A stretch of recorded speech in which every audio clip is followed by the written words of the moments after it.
gentlemen, please remain in your seat. Cooperation with the cabin crew and ground staff.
Ladies and gentlemen, please remain in your seat with your seatbelt fastened until the aircraft has come to a complete stop and the seatbelt signs have been switched off. Take care when opening the overhead lockers, as items may have moved during the flight and could fall, causing injury. سيداتي وسادتي، نعتذر عن تأخر رحلتكم اليوم، ونرجو أن لا يكون هذا التأخير قد تسبب بإزعاج لكم. شكراً لتفهمكم. Ladies and gentlemen, we apologize for the delay to your flight today and ground staff.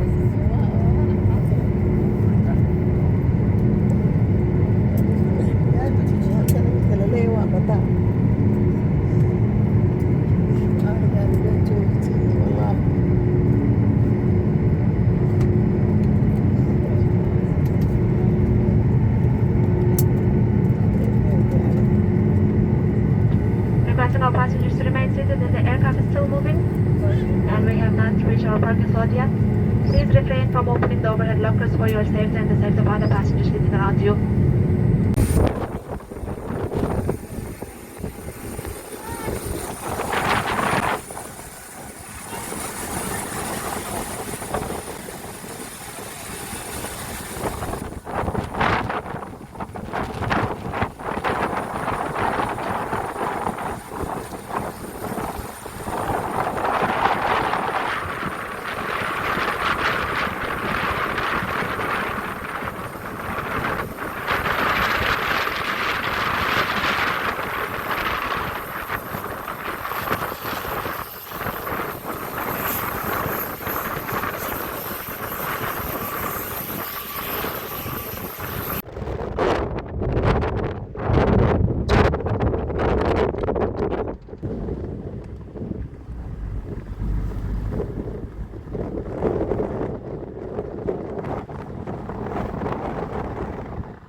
حيث أتكري حيث أي الله سبحانه وتعالى وجعل يهي سلاس من قفك أهيل كلام معمل